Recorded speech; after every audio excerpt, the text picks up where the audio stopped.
Quel est donc l'objectif de Satan? Il est de corrompre et de cette façon précipiter l'Église de sa position spirituelle.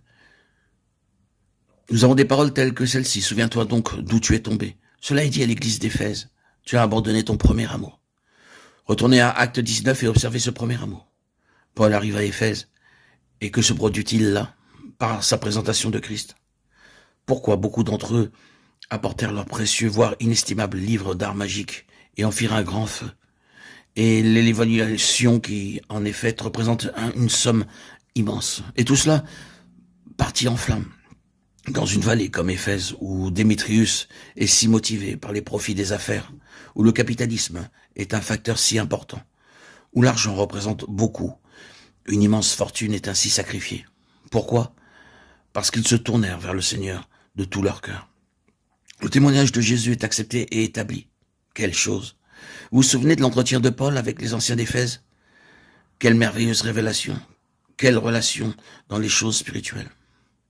À juste raison, il lui fut accordé par la permission du Saint-Esprit d'écrire cette lettre circulaire qui avait Éphèse pour base et qui devait parcourir toutes les églises en Asie, une lettre de dévoilement céleste.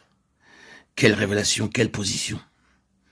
Et maintenant, dans Apocalypse 2, il est écrit à Éphèse: tu as abandonné ton premier amour, tu n'apprécies pas Christ, tu n'apprécies pas l'héritage, tu n'apprécies plus les choses célestes comme auparavant. Souviens-toi donc d'où tu es tombé. Tombé. Ici, nous trouvons un effondrement spirituel. L'œuvre de Satan ayant précipité Éphèse de sa position céleste.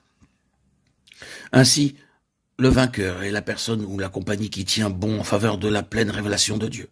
Et la pleine révélation de Dieu est un peuple céleste en qui il peut y avoir une manifestation grandissante et finalement pleine et parfaite de la gloire morale de Dieu dans cet univers.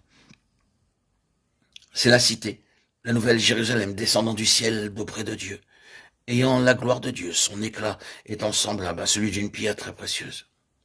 C'est là le but auquel Dieu travaille. Donc, bien-aimés, souvenez-vous que l'autorité de ce monde et de cet univers a son centre dans les lieux célestes. N'oublions pas cela. En cet âge, les autorités de ce monde de ténèbres se trouvent dans les lieux célestes. Dans ces lieux célestes, à présent, les principautés et les puissances, les autorités de ce monde de ténèbres agissent. Et elles font leur œuvre complètement. Oh oui, il n'y a jamais eu de temps comme celui-ci. L'œuvre méchante de Satan se manifeste parmi les nations. Leur dégradation morale apparaît avec toujours plus d'évidence. L'autorité est là, dans les lieux célestes, aussi loin que ce monde en dehors de Christ est concerné.